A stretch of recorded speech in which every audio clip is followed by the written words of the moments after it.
What up, man? Welcome to the Lion's Den. It is your boy, E.Daniels. I am back with the young gun.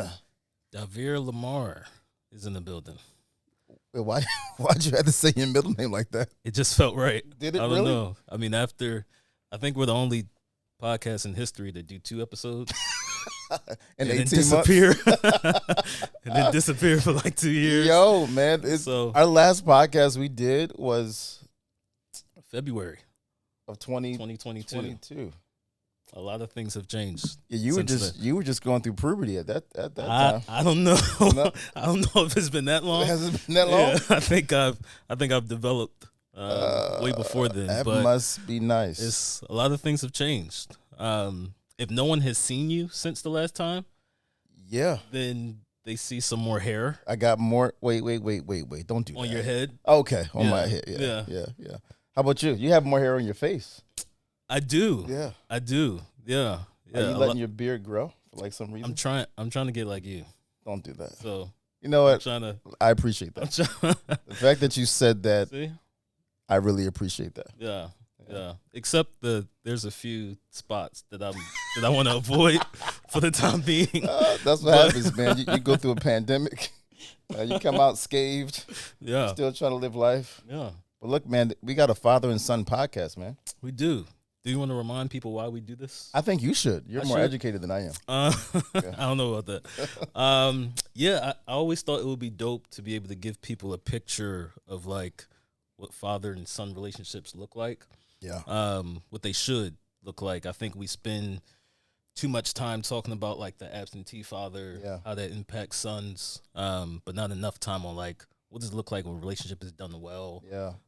So kind of recapturing this idea, what I believe God intended, right, for a relationship to look like in family, for father and sons to be locked in. So that's pretty dope. And we used to always start with like an affirmation. Yeah. You got something in your toolbox? I do. I saw a quote. It says, "Change is not a threat, it's an opportunity. Survival is not the goal. Transformative success is." Wow. And I thought it was essential for us and relevant for us because we've been through a lot of transition lately. We have been through. You got married. I did. Wow, you're legal. A year. You have a license. That's what they say. You have wow. You know, there's a funny story about that. I remember years ago, somebody else got married, and we're in church, and I'm doing sound stuff, and they walk by, and I guess the person had just gotten back from their honeymoon. Yeah. So the person comes up, and it's like, "So you've been enjoying that license, huh?" And I was like a bystander. I'm like, what? Why are you coming up to somebody asking that? Like that seemed, because they wasn't even all that close. So I was like, yeah, it's a little weird. I don't think people know what to say in like those moments. Like, yeah. But when you come back from, you look different. Like people just look different. And everybody knows. Yeah, like they're not like speculating. Like I know what you did exactly. over those past 7 days. Yeah. So it's been a year and a month so far. You just celebrated an anniversary. I did. September. It's been a pretty good year. Oh yeah. What's been the biggest change for you? Like coming from a space of, and we still try to promote like interdependence, sure, where we like really dependent on each other. But living at home, kind of moving out. Yeah. Now you got a wife of your own. Yeah. You're paying your own. You pay your own bills, right? I do. Okay, you're paying your own bills. Your own bills. You got rent. Yeah. You got electric. You got all of these things. Like, what has been the biggest transition for you? Like from that space. I think there's been like stages that's hit me. I remember even when we first got back from our honeymoon. Actually, we were in here, and I think you asked a similar question, and I think I said the money part is like the biggest thing. I think I took for granted. I think you should go a little deeper. I'm willing to admit, it's different living at home with your parents, and the only thing I was responsible for was like my phone bill. It's a lot. It's a lot different when it's groceries and rent and electricity and utilities. That stuff adds up. I was wondering when it was going to stop, but it hasn't. Yo, so look, do you appreciate now? I mean, I know we're talking about transition, but do you appreciate now, like looking back at like being in your parents' crib? Like, yo, I appreciate the fact that, man, I didn't have to pay all that. Now, I do, and I think it's a balance, like because I think I was also able to learn about like how to prepare for these moments. Yeah. But yeah, I miss, being able to say, hey mom, we out of milk. So when you go to the grocery store next week, can you add that to the list? Now you get your own daggone milk. That is true. That is true. So yeah, that's been a transition. But yeah, I think there's been like stages, even like learning how do we, because we talk a lot about like what it looks like to leave and weave and cleave, right? Yeah. But actually doing it, like it's actually a transition, like being able to create a new culture, new family, while still being interdependent. It provides its challenges. I don't think I realized like there's a grieving period of like my family of leaving, of like leaving. So I think that's been interesting to like kind of witness and look back on. So but I'm curious for you, what has it been like from a parental figure?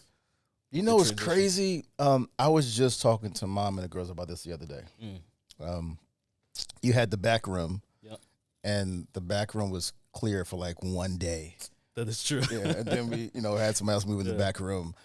So now the back room is clear again. Yeah. And I was sitting in the room, was like, yo, I just miss like you being there. Yeah. Like I'm in a house full of women. That is true. You don't understand. I don't. No, actually, you really don't. You really don't. Like I was. This was recently. I'm upstairs. I'm watching Suits. Thank you for giving me that. Come on, it's a great show. I'm watching Suits. I'm like, yo, this is a dope show. I just hear somebody crying.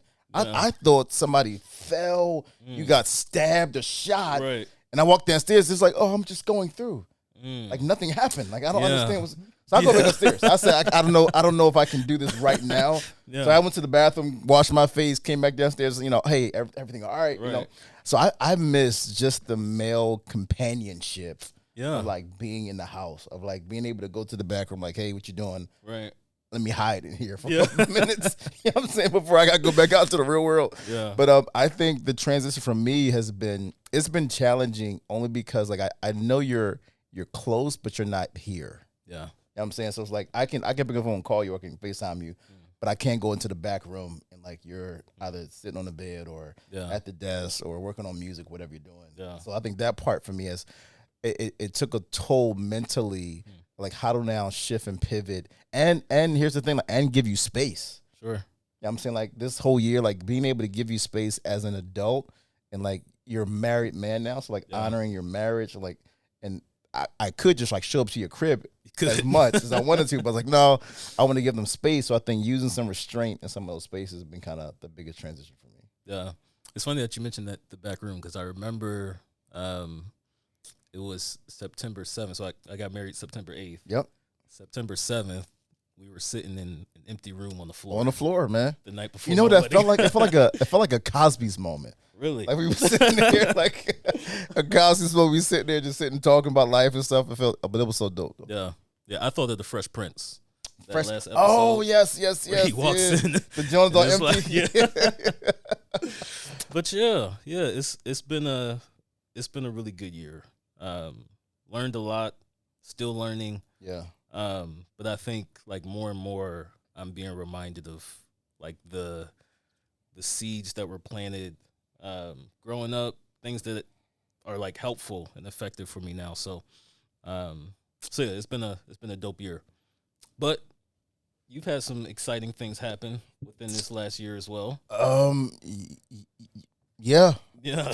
Yeah. You got a new title. Did I? I'm pretty sure. Officially, you got a new title. Yeah. I see what you're bringing. You're trying to put all of my business in the street and let people know what I do for a living. I mean, I'm a carpenter. Okay. No, I'm not. No. I think my transition, man, working in the context of like the local church, kind of serving for the past 15 years or so, and now like moving into a space where I'm like leading a church. Yeah. The transition has been amazing, but yet it's been challenging at the same time. Yeah. Like those two things can like exist in the same space. Like you can love it, but like, man, this is a grind, right? You love what you do, but it's also a grind. So I think, man, for me, it's been like how to find like a dope rhythm. Yeah. And I think it probably took me about 8 months to like find a rhythm of how I want to like do life and how I want to do ministry. Yeah. But it's been dope for me, man. I think the most helpful thing is having solid people around you, like having a dope team, a dope system around you. So all the pressure doesn't fall on you as an individual. Amazing story. Mm-hmm. It's a true story. Yeah. I was years ago, I was taking this older lady, she was a senior, to the doctor's back and forth for her appointments. And she told me one day, she said that people really don't care about you. That like what? Yeah, that's interesting. That's like I was like, unpack that for me. She says, look at it from a context of being in ministry and serving. People care about themselves more than they care about you. Like they care about what can you do for them, can you show for them in the space, and they neglect the fact you have a family. They neglect that you. So there are things that I had to intentionally do, like put things on my phone, like hey, shut down at this time, right? Yeah. Or put do not disturb, which I hate putting do not disturb on my phone, but like I had to do it anyway. Yeah. I don't necessarily agree wholeheartedly, but I understood like what she was trying to convey, like in that moment, in that space, like hey, make sure you take care of yourself. Yeah. Because if you don't, like people will like, just run you down. You know what I'm saying? So like one thing that I did during this transition was I started picking up different hobbies. So we started one together, bowling. Oh, you're right. Yes. Bowling. We got into a bowling league, which I thought was really dope. We did pretty well. Did we? We did. I mean, for it to be our first bowling league. I got a question for you. Sure. I don't mean to cut you off. Actually, I did cut you off. That's all right. You know, I hate when people say that. Like, I didn't mean to cut you off, but you still cut me off. That's all right. Right? But in the bowling league, is that gambling? Like if you like we pay money to bowl, right? And at the end of it, we get a pot back. We don't get all the money back, but it's like I never thought of it like that. I don't know. Me either. I was just like, you know, we get to the end of the league, it's like, oh yeah, where our money at? Yeah, we didn't get a lot. The last game, I think it was like $20 a game. It was like $20. Wait a minute. And you win, you get $20. I'm like, but here's the thing: our competitive juices go in when you hear like if you win, you get something. Yeah. I think we played well the last week. I think we dominated that week. Do you remember your average? My average, I think I ended at 150. That's not. I think. But you were like the most improved player.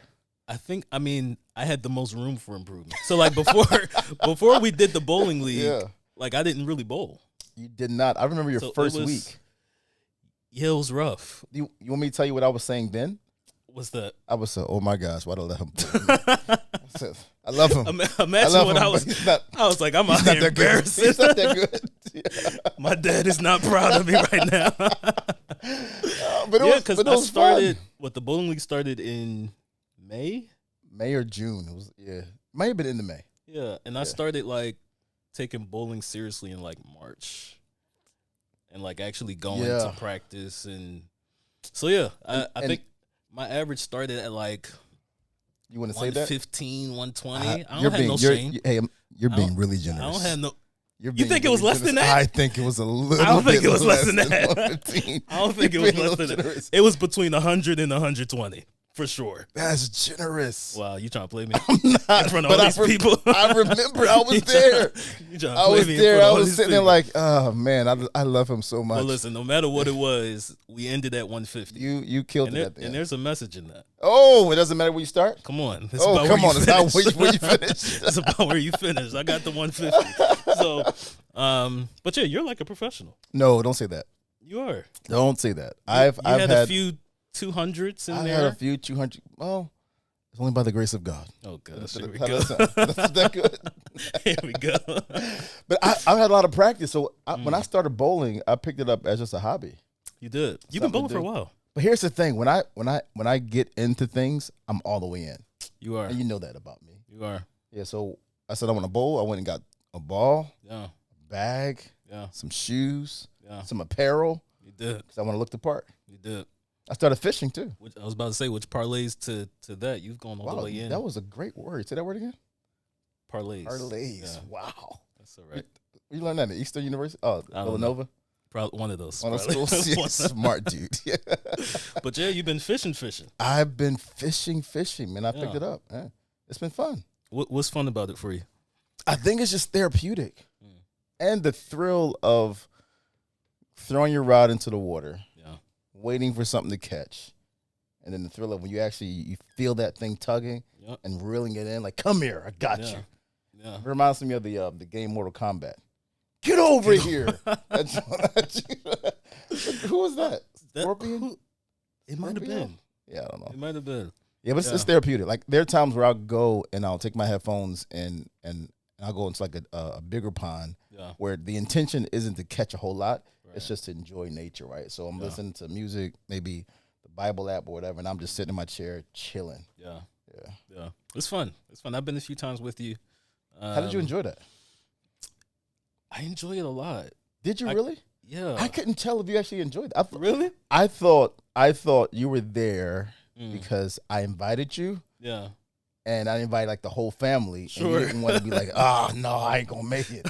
You know what I'm saying? No, it's actually, I agree with you. I think it's therapeutic. And yeah, the thrill of catching a fish is crazy. It is. Yeah. It is. The first time I was nervous though to touch it. To touch the fish because I didn't know what they were capable of. You think they're gonna fight you? I don't know. Jump in your shirt. I've never done this before, so I didn't know what they were capable of. I think it was one of the times we went. I think we saw somebody because the fish, you get them out of the water and they're like flopping around, and we saw somebody like stump the fish out, and I was like, I don't know if I want to do that. That was vicious. That man had problems. Yeah, like that's a deeper issue if the fish is out of the water. Yeah. And you start taking your foot. Yeah. And like, I'm going to kill you. Yeah. Like he's going to die in a couple minutes anyway. That was bad. That was bad. But eventually, I got it. You just got to do it. You just got to get in there and grab it. You just got to do it. Yeah. So, but yeah, it was, I caught the golden fish. The rainbow fish. I want to be honest with you. What's that? I was a little jealous. I know. I know you were. Because I wanted, because that's like the golden ticket. Yeah. That was like, man, I've been doing it for a minute, and here you come, your first time. Yeah. But I think that was intentional. I think God knew that you needed to catch that to build your confidence and also to humble me at the same time. Look at that. Yeah, I was okay with that, though. I was okay with it. But yeah, man, fishing, bowling. One thing I am curious about, too, with like, even where you're talking about with leadership, how much of your leadership do you feel like has evolved over the last year or so in this new role? How has it evolved? I think it's constantly evolving, right? So I think the year, it forced me to like think differently. Yeah. Because you're responsible for like more things. Yeah. So the more I'm responsible for, all right, now I have to just think in a different space and use different muscles that I haven't used before or haven't used consistently. Yeah. Right. So even in transitions of leadership and just life period, like even in marriage and in parenting, like I think the thing that's been constant is be able to stop and take a deep breath. Yeah. Like just pause. Like, all right, where do I want to go? Like what is the end goal in this space? That's why transitions to me, man, they've been extremely helpful because without the transition, I would not be the man that I am today. Yeah. You know what I'm saying? So even for yourself, like without transitioning from, boyhood to manhood, from singleness to married, like we never reached a plateau of like, I'm going to use this word loosely, but greatness that we're destined to. Sure. So transitions help in that space. And for me, I'm welcoming now more transitional moments, right? Where I think in years past, I was like, man, no, I don't want to do that. Yeah. I'm good where I am, but I think those transitional moments help propel us to where we need to be. Yeah, and I think sometimes we avoid it because it's uncomfortable. Extremely. Right? Like the transition, the change. But I heard somebody say like growth starts at the end of your comfort zone. Yeah. Right. So when we get to a place where there is transition, there is change, like that's where I'm able to grow. I think within this last year, I've probably grown the most just as a man, as a Christian, just as a person. Yeah. Just because the transition has revealed things about me. Absolutely. Right. Even I remember we were on our honeymoon. I knew you were going to talk about the honeymoon at some point. I knew you were going to say honeymoon. Yeah. I mean, why not? Yeah, I know. We were on our honeymoon and talking about growth and with leadership. We were talking about like different things that we wanted to be, you know, as a family, different goals. And you know, I'm a very big picture thinker, visionary. And so I'm talking about all these goals and big picture things, and the marriage is a lot more detailed and like step by step. So I'm putting all this out there, and she's like, "Okay, but how?" And I'm like, "Well, I don't know yet." I'm like, just focus on the dream. Like, could you imagine? And I realized, like, I have to, like, even for me, I have to adapt my leadership style. Yeah. Right. Like, even though, yes, by nature I'm big picture. When I'm leading, you gotta be into the other details. people, Yeah. right? I have to pay attention to the details, and I have to lead people in the way that they're to be led. Yeah. Right. Like I can't lead people based on just my personality, based on what I prefer. Like I have to be able to cater to those I'm leading. So that's been another huge thing.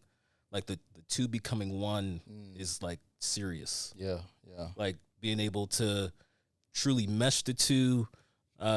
Different personalities, different lifestyles, different backgrounds. I didn't realize how different like family context plays into marriage. Oh man, absolutely. Like yeah. Like it's. I remember even when we were dating. I don't know if you remember this, but because Amaris is very like non-physical touch. Our family is very affectionate, physical. We touch. hug all the time. Yeah. So I remember when she started coming around, it was like a culture shock. Because she's like, everybody's touching me. Yeah. Like even I remember we have just started dating, and we're walking on this path at school, and I go to hold her hand, and she like slaps my hand away. Like, what are you doing? I'm like, bro, what's going on? I'm like, I can't even hold your hand. But it's like there are certain things in marriage that I feel like are like that, where we're just two different people. And I think one of the things that I've learned is just because we're different doesn't mean that something's wrong with somebody. Absolutely, yeah. Like to be able to see it as an asset and not a liability is something that helps a lot. But question for you: when you were married for a year and a month and some change, wow, what were you going through? What was it like for you? A year and a month and some change. So we're 18 years in. Yeah. And a year and a month and some change, I think we were just finding our shape in marriage. Like here you got two totally different people. And the first 8 months, I'll be really honest, just transparent. You just enjoy the fact that you can have sex legally and not feel guilty. Yes. It's like, here I am. Very like, much so. I'm like, Jesus, thank you, God. And I can wake up and say, I don't have to repent. Yeah. You know what I'm saying? So you go from that context, like, man, I want to give glory to Jesus. What just happened, right? So I think after that fades away, it's like, all right, now you actually got to work at being married. Yeah. Like you got to work at communicating, and for me, I was probably the worst communicator. Really, because we would get into a debate. I never called it arguments. I would call it we're preaching at each other. That's how I always say that. So we would get into a little heated debate, and I would go into a corner and I would just shut down.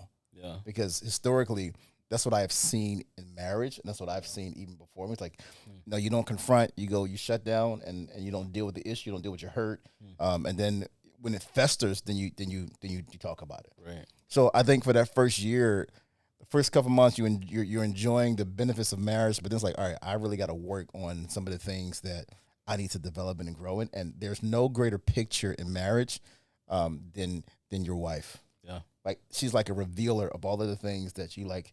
Hey, this is what you need to develop and grow. And she may not be saying it, but you see it the way you play out and act out in like everyday life. Like one of the biggest things I love, I don't think I ever told you this story about my marriage.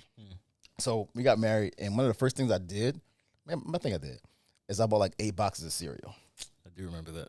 I bought 8 boxes of cereal because when I was growing up, you could only have 1 box of cereal at a time. Yeah. And I was just so excited to like have my own money and go buy 8 boxes of cereal and open all the 8 boxes of cereal at one time. Yeah. Like that was like, for me, that was a culture thing. Like, man, I want to do all of the things that I couldn't do when I was home with my parents or single.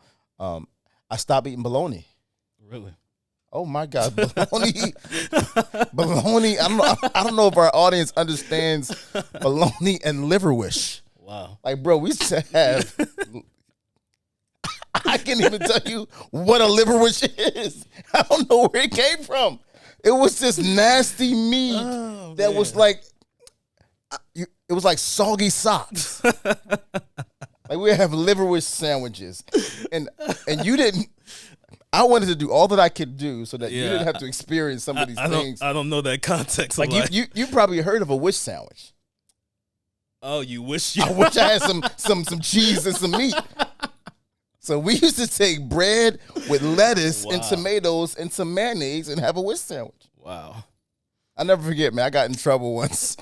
This is me, my brother, my sister, and my mom. She would buy food or whatever for the house, and we went through like a whole loaf of bread in one day. Wow. Because we just made toast.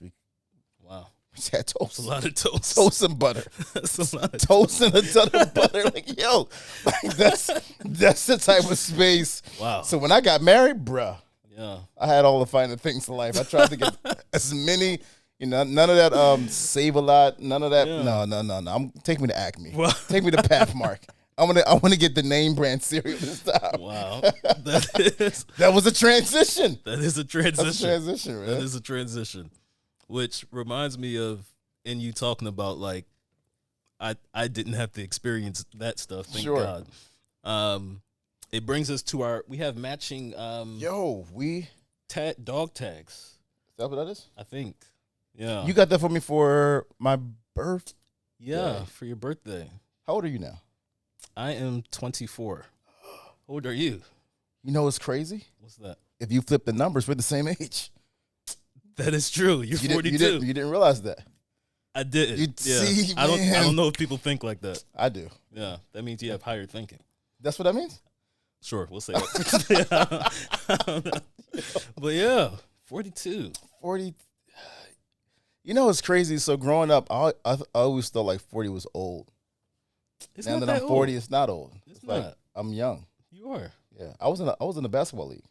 Were you? Oh, you were. You were. Yeah. How did that turn out for you?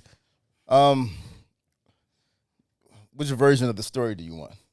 We're still talking about transitions. Sure. You can give your version of like what you would say when you're trying to. Be careful now, because I see where you're going. I see where you're going. That version, and then tell me what really happened. All right, so I'm going to tell you what actually happened. Okay. We were almost in the playoffs, I think. Okay. And this was a game. We might have been in the playoffs. And I went to the game. I was talking to Aunt Tamika on the phone. Yep. On my way to the game. And I told Meek, I said, man, I wouldn't mind losing today. Wow. I said that. It was like that. No, it was the drive. Oh, right. Like, it was an hour drive, right? And the an hour back. And I'm like, and the game was 2 hours. So I'm like, man, that's a lot. That's a lot of time. So I'm driving up there and like, man, you know what? I wouldn't mind losing today. She's like, why? I'm tired of driving up here. As much of a competitor as I am, I said, I wouldn't mind losing. Yeah. So we get into the game. That's why you can never say stuff like that. Yeah. Because the game started, it was 21-0. I've never been in a game. That's pretty bad. I've never been in a game where it started 21-0. That's pretty bad. So I said, I'll take it back. Yeah. I want to win, but I need to start doing some things to help the team win. Sure. So I went into and I know you're gonna hate me. Not hate me, but I went to Carmelo mode, right? Really mellow mode, quick. Yeah. Give me the ball, get out my way. Yeah. So we brought them back. We were down 10. Okay. And then at one point, you ever in your mind think you can do something, but in your body it says, "What are you doing?" Sure. So somebody's shooting a free throw. Mm-hmm. I'm on the foul line, and I'm like, all right, I'm a swim him, grab the board, take it, put back. Yeah. Played it out in my head. Sure. Everything worked out until I jumped. Wow. I jumped and I landed. That's one of the most important elements. Jumping is watch yourself. Watch yourself. That's important. So I jumped and I landed on the dude's foot. Messed up my ankle. Yeah. So as I'm going off the court, my cousin's like, "Are you coming back in the game, bruh?" Like my ankle, like I can't put no pressure on it. So I'm considering semi-retirement from basketball. Semi. What's semi about the retirement? There's always space for me to come back. Gotcha. I feel like once I say I'm done, then I'm old. I feel like I'm crossing over to that AARP card. Really? I'm crossing over to that, I need different type of insurance. You know what I'm saying? Wow. Yeah, I don't want to be there yet. Wow. Yeah. So you're not ready for that? No. I'm playing football next month. You are? Yes. You are? Next month, we're playing football. Wow. I got to get ready for that. Yeah. I'm trying to lose weight, too. Did I tell you that? You didn't. Yeah, so I had an epiphany. Did you? Since we're talking about transitions. Okay. Typically, we have these, like, massive goals where, like, I'm going to drop, like, 20 pounds. Right. So I shrunk it down. Okay. I want to lose 1 pound a week. That's doable. That's manageable. If I can do that, then over the course of 20 weeks, even though 20 weeks, I wish they had like something where you can pray and like just touch your stomach and say, "Be gone." That would be dope. Like you can rub some like type of ointment. Sure. Just like be gone. Everybody would be fit. I think so. Yeah. That's funny. I think so. Yeah, but another parlay here. You like that word. I figured since you liked it so much, I would use it. Yeah. Another transition. Parlay transition. I saw a story. Oh, this would be funny. Yes. I saw a story, and it was about emotional support, right? Which is needed. Right? We need emotional support, but people have emotional support animals. Yes. Right? And usually it's like a dog. Yeah. I've seen someone have like a hamster that was emotional support. Mm-hmm. There was a story of somebody with an emotional support alligator. Stop it. Yeah, it was an alligator. Stop it. So what they did, and funny enough, it was in Philly. They were going to a Phillies game and trying to enter into the stadium. With an alligator? But it was an emotional support alligator. It's not just a regular alligator. That's because you call it an emotional support alligator. It's still an alligator. It was an emotional support alligator. And unfortunately, they got denied entry because it's an alligator. Like, where would you go to get it? Like, you go to the zoo and say, "Yo, can I get one of them?" Yeah, I don't. What's funny? I think the story talked about how like they were somewhere and like they found an alligator, and I don't know how you just randomly find and pick that joint up and put it in your alligator. car? Apparently, the alligator is pretty friendly. It has a great following on Instagram, and it's known for like giving people hugs and kisses, because people will like hold them. Because it's an emotional support.